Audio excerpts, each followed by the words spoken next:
Pessoal, então, bom dia. Já quero lembrar vocês a respeito da matéria da prova. Para a prova vai cair toda a parte de psicanálise, tá? Que está postada no EAD. Aula 1, aula 2, aula 3, aula 4, aula 5, a aula 6 não cai, porque a aula 6 já é matéria da terceira VA, que é sobre transtorno de conduta e personalidade antissocial. Conforme o cronograma, quando vocês forem conferir aí no cronograma, a matéria da terceira VA ficou comportamento desajustado. Então, essa parte todinha do Fórum 5 para baixo é a matéria de terceira VA, tá? Que, pelo menos no meu, aparece aqui como Fórum 5 e aula 6, tá? Então, até a aula 5 é a matéria de psicanálise que vai cair na prova. Bom, quero lembrar vocês também a respeito dos prazos dos fóruns. Por quê? Esses prazos têm que ser observados porque o professor também tem prazo para postar. E aí, o que acontece? Por exemplo, eu já estou corrigindo o Fórum 4. Aí, na hora que eu acabo de corrigir o Fórum 4, o pessoal posta mais coisa. Pior quando posta fora do prazo, porque quando eu vejo a data que eu coloquei no fórum, por exemplo, dia 15 de maio, que é até amanhã, aí eu ainda vou corrigindo os que vão aparecendo. Mas deu dia 16 de maio, eu já não vou corrigir mais. E aí a pessoa continua postando. Então, eu perco o meu cronograma, tá? Então, cuidado com a questão de prazo.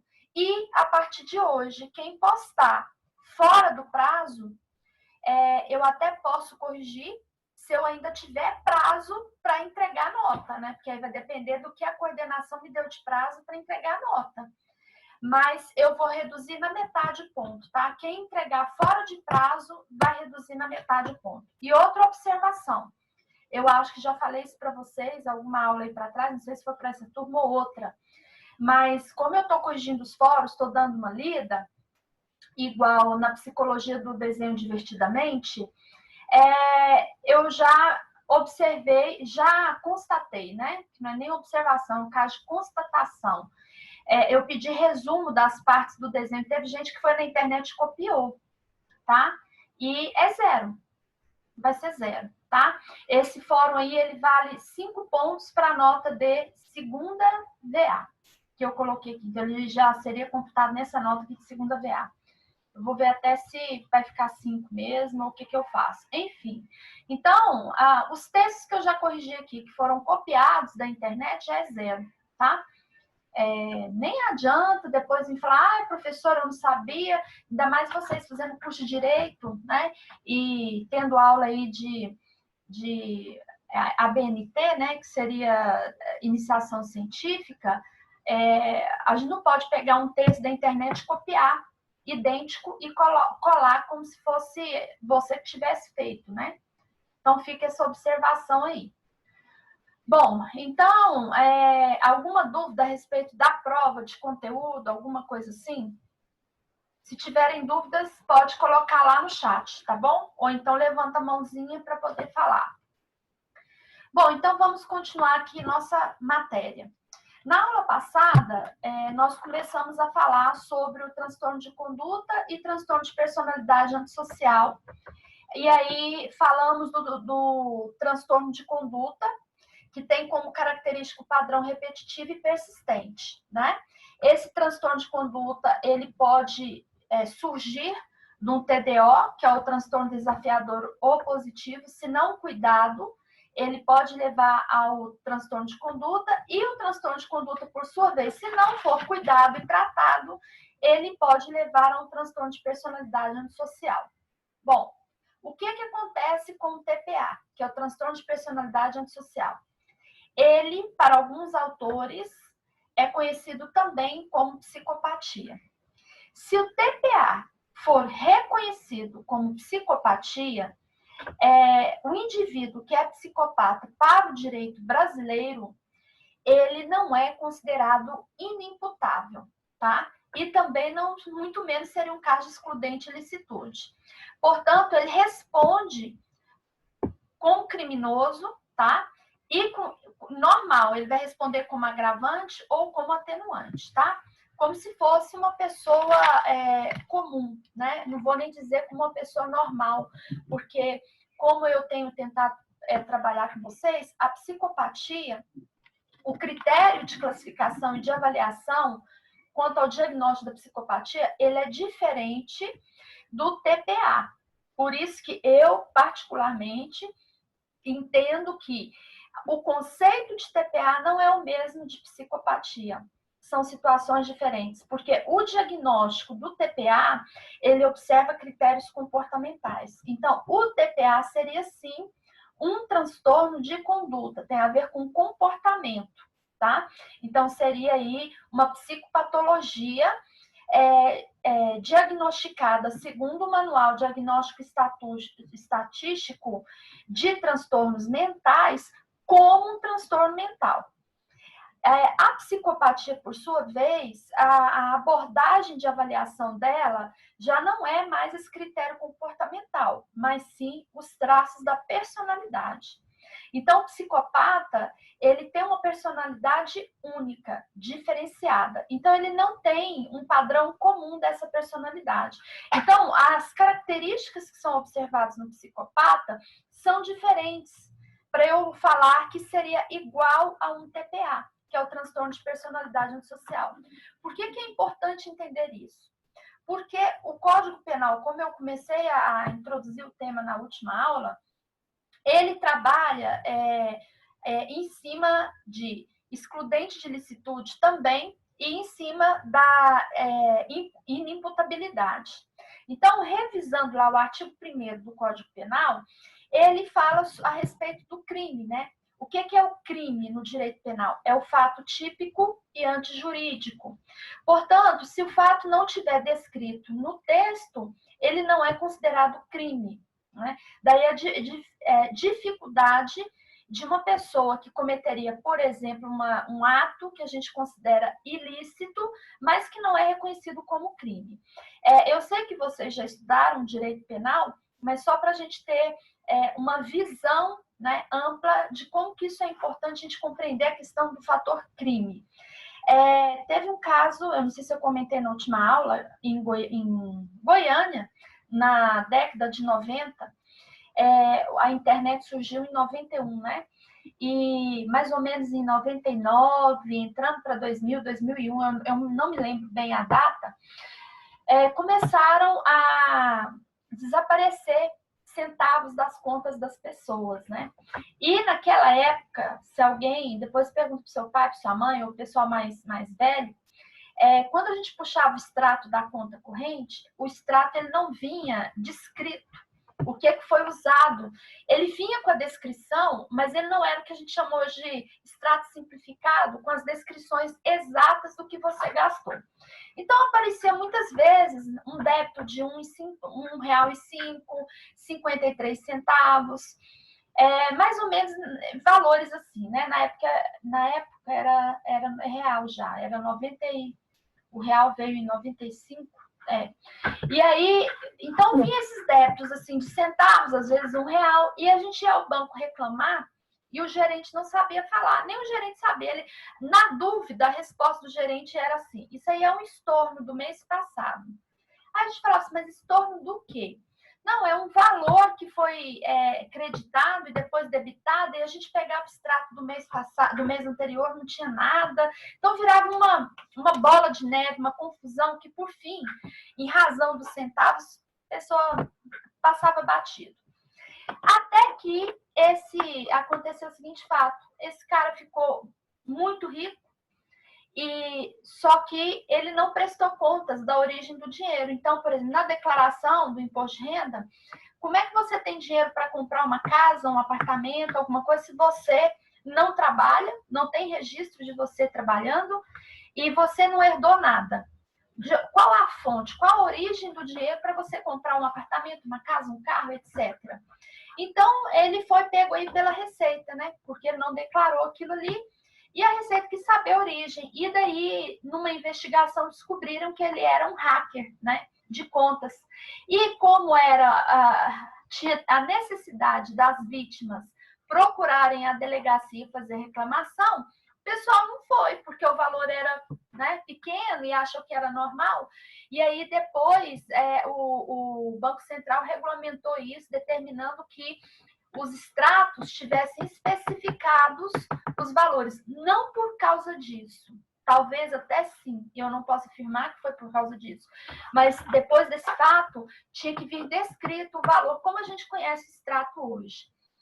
E esse cara, depois dessa notícia, ninguém nunca falou mais nada. Eu imagino que ele ficou podre de rico, pagou lá seu imposto de renda e resolveu o problema. Por quê? Aí vem a questão do crime.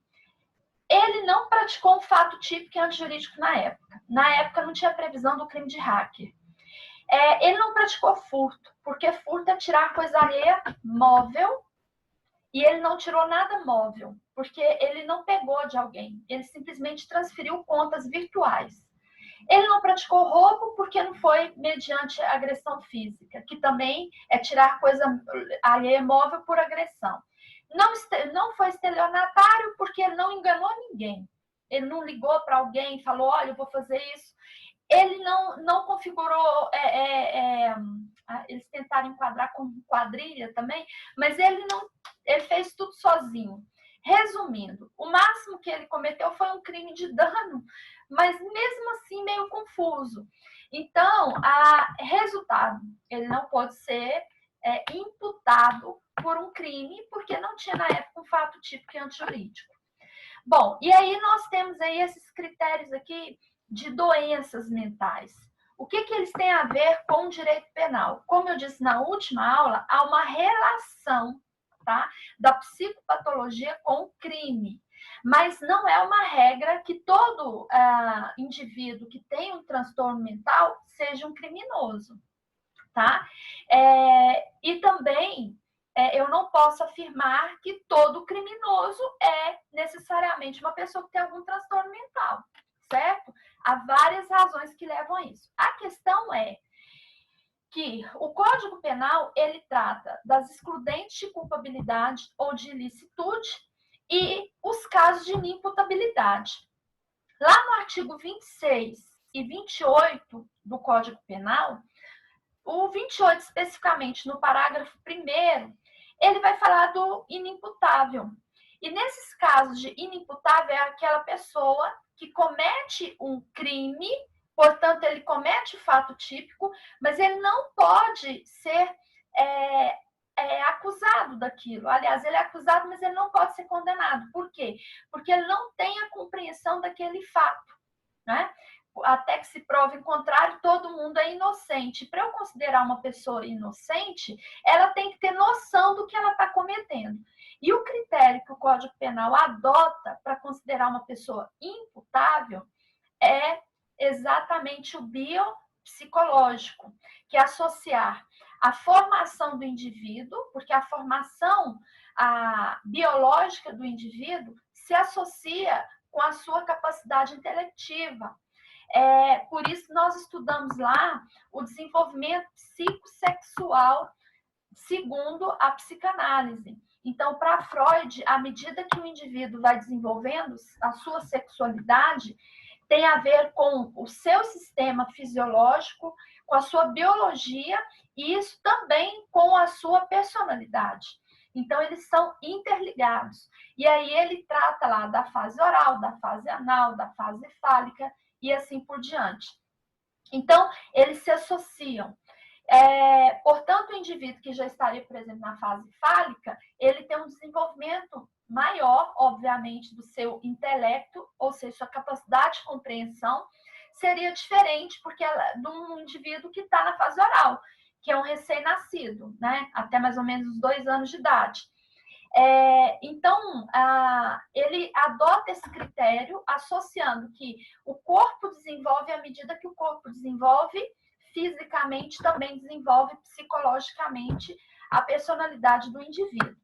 Bom, por conta disso, é que eu apresentei alguns textos para vocês lerem sobre a relação nos fóruns, depois abre o último fórum, que ele traz essa relação da psicanálise exatamente com o direito penal em específico. Então, esse critério biopsicológico, ele vai observar o corpo biológico com a sua psique, né? Vamos lá reportar ao Código Civil. O Código Civil, ele trabalha justamente por conta desse critério biológico, os menores impúberes, que são menores de 16 anos, e os menores púberes, entre 16 e 18 anos. Por que ele usa esse termo? Porque puber, né, tem a ver com puberdade, ou seja, o momento que surgem os pelos pubianos. Então, até 16 anos, o critério que o código adota, que o menor é impúber e, portanto, ele não entrou na puberdade ainda. Né? E dos 16 aos 18, que o menor já é púbere, ele entrou na puberdade, sendo que, se a gente for diagnosticar e traçar uma estatística, eu acredito que a maioria hoje das pessoas, dos indivíduos, eles têm entrado na puberdade por volta dos 11, 12 anos, e não mais por volta dos 16 anos. Enquanto a isso, então, se eu adoto um critério biopsicológico em que eu associo o desenvolvimento da personalidade ou do psique do indivíduo com a sua biologia, eu posso afirmar que o nosso código está defasado, porque ele está adotando um critério ainda de que o indivíduo com os 16 anos não entrou, está entrando com os 16 anos na puberdade. Quando que, de fato, nós temos indivíduos com 12 anos já entrando na puberdade, 11, 12 anos. Bom, em razão disso, preocupado com essa questão do psicológico, é que foi usado o Estatuto da Criança e do Adolescente. Então, veja bem, lá no artigo 26, ele vai falar das causas de exclusão de imputabilidade, que seria a pessoa que tem uma doença mental, seria a pessoa que tem um desenvolvimento mental incompleto ou retardado, seriam os casos da embriaguez completa, proveniente de caso fortuito ou força maior, aqui se estende da pessoa também que é drogada, né? Por exemplo, um Boa Noite Cinderela, né? E a pessoa, em razão daquilo, ela comete um crime, mas ela não tem consciência do seu ato. Então, vamos pegar essa palavra, consciência, tá? E o artigo 27 já vai falar dos menores de 18 anos. Então, esses indivíduos, o que acontece com eles? Eles entram no fato típico antijurídico, eles se enquadram naquele crime, porém, eles não podem responder por um crime, porque eles não cometeriam um crime por não entender o crime. Então, veja bem, o critério que o Código Penal adota para dizer que uma pessoa tem um transtorno mental, ou é um doente mental, ou não, é a sua capacidade de controlar suas emoções. Então, quando o artigo 26 fala lá, em casos de doença mental, desenvolvimento mental incompleto, retardado ou embriaguez, ele está dizendo, resumindo, as situações em que o indivíduo não tem controle das suas emoções, tá? Por força do artigo 26, ele é muito claro quanto às exclusões de imputabilidade penal. Então, se a pessoa não tem controle das suas emoções, ele entra ali, existe o tipo, mas ele não pode ser imputável por aquele tipo, porque ele não tem noção do que ele cometeu, certo? Bom, e o menor de 18 anos seria também por essa razão. Só que o menor de 18 anos, ele tem um desenvolvimento mental normal, né? Comum. É diferente de uma pessoa que é doente mental, que tem o desenvolvimento, mas ele não controla em determinada situação. Por exemplo, a pessoa que é esquizofrênico, que está em crise, a pessoa, por exemplo, que tem o transtorno bipolar, que está em crise e comete um crime no momento da sua crise. A pessoa que está com depressão, está em crise nesse momento da crise, também comete um crime. Todos esses casos seriam de inimputabilidade penal. Bom, essas situações aqui, então, não se enquadram nessas situações o psicopata. Porque, como eu disse, o critério de avaliação do psicopata não é se ele controla ou não suas emoções, não é associado às características comportamentais, mas sim da sua personalidade, é um traço específico da personalidade do indivíduo. Então, o psicopata, ele é imputável, porque não se enquadra nem no artigo 26, porque ele não é considerado um doente mental, e não se enquadra como uma questão de minoridade. Voltando lá, lembrando que a psicopatia, que o Código Penal adota como sinônimo, aliás, usa de estudos que conceituam psicopatia como sinônimo de TPA. Então, TPA seria sinônimo de psicopatia. Como os estudos do Código Penal, nas suas defesas, ele adota esse conceito, vamos lembrar que eu só tenho o diagnóstico do TPA, ou seja, também da psicopatia, conforme o entendimento da prática forense, após os 18 anos. Porque após os 18 anos eu teria a formação completa do indivíduo, biológica, fisiológica e, via de consequência, de sua psique. Por isso, repetindo, do critério biopsicológico. Então, antes dos 18 anos, eu posso afirmar que eu não tenho como avaliar que o indivíduo já é um psicopata. Portanto, até essa idade seria possível tratar o indivíduo, tá? Lembra da ira de um anjo. Depois dessa idade, eu já tenho esse traço definido dessa personalidade. Bom, aí, o que acontece? Por isso que eu tenho aí o Estatuto da Criança e do Adolescente. Para o Estatuto da Criança e Adolescente, não vamos confundir com o termo menor imputável e inimputável, que é um termo civil. O direito civil adota esse termo menor, mas dentro do direito penal a gente não deve usar a expressão menor, porque menor se reporta ao Código de Menores, que era antes do Estatuto da Criança e do Adolescente. E quando a gente fala o menor furtou alguma coisa, ele dá um sentido pejorativo, como se o menor fosse o banquinho que era associado com o menor de rua. Então, uma das razões de substituir o Código de Menores pelo Estatuto da Criança e do Adolescente foi exatamente em trabalhar esse termo e tirar essa ideologia de que menor associava ao menor de quem cometia esses ilícitos. Mata a mulher. Oi, gente, está dando o áudio. Desliga o áudio, por favor. Vanessa?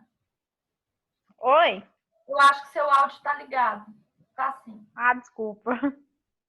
Então, para não confundir com o menor de rua, ele foi substituído pelo Estatuto da Criança e do Adolescente, tá? Então, no civil, a gente ainda usa esse termo, por conta da referência do menor em púbere e púbere, mas no Estatuto da Criança e Adolescente, a gente usa ou criança ou adolescente, que é a referência também para o direito penal. Então, justamente por conta do diagnóstico do TPA ser possível só depois de 18 anos, é que eu não posso, por essa lógica, concluir que uma pessoa com menor de 18 anos tem noção do crime, porque ela ainda não estaria formada, né? Então, ele comete ato infracional. Esse indivíduo menor de 18 anos, ele não comete crime, mas o ato infracional. Sendo que o Estatuto diz que criança é até os 12 anos. Essa criança que comete esse ato infracional, ela é encaminhada para medidas protetivas que visam protegê-la dele reincidir nessa situação. E depois dos 12 anos até os 18, nós temos aí o jovem, né? E aí, o adolescente. Se o adolescente comete esse ato infracional, ele vai para as medidas socioeducativas. E lembrando que nós temos também o Estatuto da Juventude. Mas o jovem, ele já é imputável. Bom, a questão da inimputabilidade, que está, então, no artigo 26, 28, que tem a ver com o nosso tema, que é aqui a questão da doença mental, ela não se confunde com o artigo 23, que fala das excludentes de criminalidade, ou excludentes de ilicitude, ou excludente de antijuridicidade, ou de culpabilidade. Nesse caso, como é uma excludente, ele não comete crime. Mesmo ele se enquadrando naquela situação, ele não cometeu crime. Então, nós teríamos aí, caso as excludentes de licitude, estado de necessidade, legítima defesa, estrito cumprimento do dever legal. Então, um indivíduo que se enquadra nessa situação, por exemplo, o policial que atira no bandido e o mata, provando que ele estava no estrito cumprimento do dever legal, ele não enquadra no crime de homicídio. Ele não cometeu o crime de homicídio, por força desse artigo aqui. Bom, então, no transtorno de personalidade antissocial, o seu diagnóstico oficial está exatamente no manual diagnóstico e estatístico de transtornos mentais, que é o DCM-4. Ele pode ser conhecido por vários nomes. Ele pode ser conhecido como insanidade sem delírio, segundo Pinel, insanidade moral, segundo Pica, delinquência nata, segundo Lambroso, psicopatia, que é o COC. Então, dependendo a bibliografia que for usar, eu vou enquadrar esse TPA como uma situação ou outra. Sociopatia, como Licken. Então, psicopatia, sociopatia e TPA seriam sinônimos. E, atualmente, a gente usa o termo TPA, por conta desse critério aí de avaliação. Voltando a Lombroso, com certeza deve ter estudado a respeito dele. Para ele, o indivíduo já nasce com esse traço e ele nem tem como tratar mais. Ele já nasce ruim, né? E não teria solução, porque seria o traço da pessoa, por isso que ele chama de delinquência nata. E uma solução para esse caso, isola o indivíduo, que é o melhor. Bom, as características desses indivíduos com TPA são serem destrutivos, emocionalmente prejudiciais, desorganizam o meio e as relações sociais, causam sofrimento às pessoas, eles não têm culpa, eles não têm sentimento de remorso, de ansiedade, não têm necessidade de reparar o dano, são impossíveis, agem temerariamente, extremamente hedonistas, aquilo que eles consideram para ele como prazeroso, eles vão buscar a qualquer custo.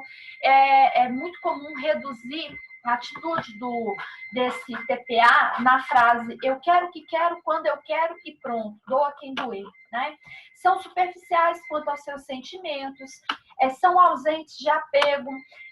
Por exemplo, alguns casos de estelionatários enquadram nesse perfil do TPA.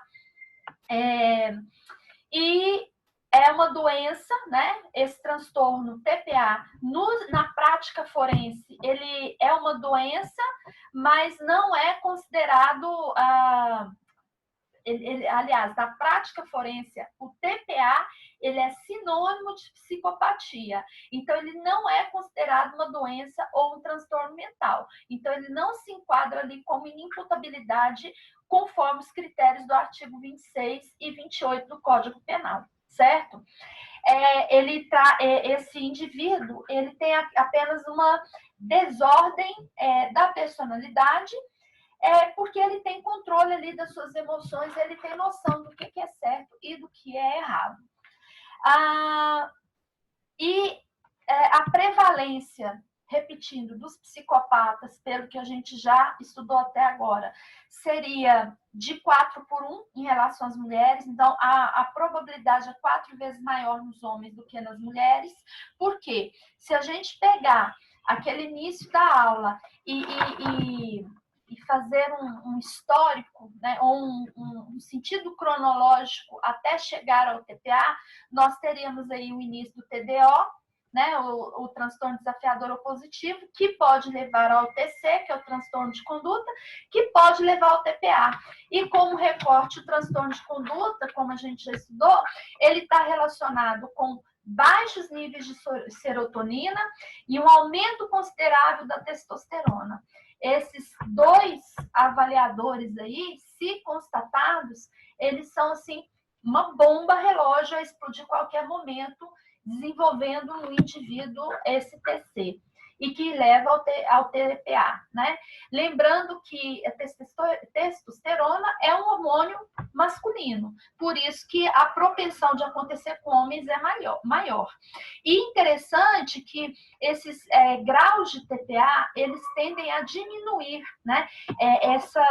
Se eu considerar na prática forense que TPA não é uma doença, mas é um transtorno da personalidade, essa personalidade, ela chega a ter um comportamento mais razoável conforme a idade, depois dos 40, 42, 43, justamente pelo fato que o hormônio masculino está decaindo, né? Isso aí são estudos realizados que tecem essa característica aí da TPA. A TPA, ela está associada a dificuldades de aprendizagem também, né? É uma patologia específica da disfunção da região frontal e límbica do cérebro. Se eu considero um TPA como uma doença, conforme o DSM, tá? Se eu me utilizar desse diagnóstico oficial do DSM-4, a TPA seria uma doença mental. Repetindo, mas na prática forense ela é associada à psicopatia, então não seria doença mental, mas um traço da personalidade. Mas utilizando dessa referência do DSM, ele tem um problema na região frontal. E vários estudos apontam para esse problema também, mesmo nos casos da psicopatia. Por isso que é tão difícil diagnosticar o indivíduo como tendo TPA ou sendo psicopata. Então, na dúvida, é melhor, eu imagino assim, deduzir que os dois são iguais. Tá? Porque os dois podem ter esse mesmo problema na região frontal e límbica do cérebro, né? Inclusive, foi um dos casos que eu trouxe num dos fóruns para vocês trabalharem, que foi a partir desse caso que foi possível estudar profundamente essa região do cérebro e associá-la com esses distúrbios da personalidade. É o caso do Phineas Gage, né? Não sei se vocês viram lá. Ele trabalhava em estradas de ferro, com explosões das estradas de ferro para construir, ele explodia ali as pedras para construir as estradas de ferro. E numa dessas explosões, a barra de ferro estourou e atravessou o crânio dele, atravessou o rosto dele, de baixo para cima, do lado esquerdo. Em razão desse acidente que ele teve, quando a barra de ferro atravessou de uma vez, né? Inclusive lá nesse documentário mostra bem essa imagem, quando eles fizeram os exames no rosto dele para ver o que tinha acontecido, eles não puderam tirar essa barra de ferro, porque quando ele sofreu o acidente, ele não sentiu nada. Ele saiu andando normal, foi para o hospital, ele só sentiu meio tonto, né, meio zonzo, falava racionalmente, faziam perguntas para ele, ele respondia racionalmente, como se nada tivesse acontecido, e não tinha dor, né, e ele só sentia tonto, muito zonzo. E aí os dias foram passando e quando fizeram lá o exame nele, viram como estava a barra de ferro, eles acharam melhor não tirar a barra de ferro, porque os médicos entenderam que ela estancou o sangue, atravessou, foi tão forte a pancada que ela atravessou e estancou, que se tirasse ele poderia morrer. E ele tinha na época cerca de 25 anos. Só que o que eles começaram a perceber? Ele era um cara que tinha muito tempo que ele estava nessa estrada de ferro, ele trabalhava ali há muito tempo, era uma pessoa prestativa, amável, extremamente honesta, cordial, e de repente ele ficou um cara agressivo, um cara que violento, sem pudor na linguagem, então ele xingava muito, tanto que o patrão não aguentou mais e o demitiu. E depois que ele foi demitido desse serviço, ele não conseguiu mais nenhum emprego, porque todos os outros ele era demitido por conta de a maneira como ele se portava. As pessoas tinham medo dele, que ele se tornou muito agressivo. E aí o último emprego que ele conseguiu foi num circo, né? Naqueles circos de aberrações, e ele foi um emprego que ele conseguiu sobreviver. até quando ele veio morrer de crise de esquizofrenia. E aí, em razão disso, os médicos guardaram todos os exames dele, né? Em cima dos exames dele, eles foram estudar o caso, né? Para entender por que ele mudou tanto. E aí eles perceberam que houve um problema da personalidade. Então, a personalidade dele mudou. Não foi uma questão só do comportamento, mas estava associada à forma dele pensar e conduzir o raciocínio e reproduzir as emoções. E isso reflete no comportamento. Bom, e aí eles associaram, viram que ele teve essa lesão na região frontal e límbica desse cérebro, né? E a partir de então, eles conseguiram fazer estudos, né, neurológicos para poder tratar o indivíduo que fosse acometido de alguma lesão nessa área e diagnosticar esse indivíduo como um psicopata ou então como um TPA. Bom, enfim. Professora, Sim. restam 4 minutos. A senhora vai continuar depois? Não. A senhora vai encerrar por aqui? Vou encerrar. Tá. Tá bom? Bom, então, essas pessoas, elas são extremamente inteligentes quanto às suas habilidades verbais e sociais, são bem resolvidas, bem desenvolvidas, com comunicação principalmente voltada para a massa, mas têm dificuldades de aprendizagem. Então, veja bem, teve uma época que se fazia muito teste do QI, não sei se vocês já ouviram desse teste, que era a quantidade de inteligência, principalmente por volta da década de 80, 70, e esse teste depois ele saiu, né? Porque ele não existe teste QI. Como que eu posso falar que a pessoa é inteligente numa coisa e falar, fulano é inteligente e outro não é? Se fosse feito teste QI no Einstein, na época, ele seria considerado burro, né? Tanto é que o Einstein teve que sair da escola porque as professoras não conseguiam ensiná-lo. Ele não tinha interesse com geografia, com história, e ele foi alfabetizado em casa pela mãe, porque a escola não queria ensinar Einstein. E a mãe sempre falava que ele era muito inteligente, ele se tornou o que ele tornou. Então, o teste QI é muito relativo. Veja bem, esse indivíduo ele é extremamente inteligente na sua capacidade de convencimento. Ele prevê o que o indivíduo vai falar. Ele analisa o indivíduo. O psicopata tem essa capacidade de analisar e de saber o que está passando. Ele lê a pessoa, né? Por isso que ele consegue convencer a massa. Mas, quanto à aprendizagem, ele tem um déficit justamente por conta dessa lesão que ele possa vir a ter nessa região frontal e límbica. Então, ele tem dificuldade de aprender determinadas matérias, certo?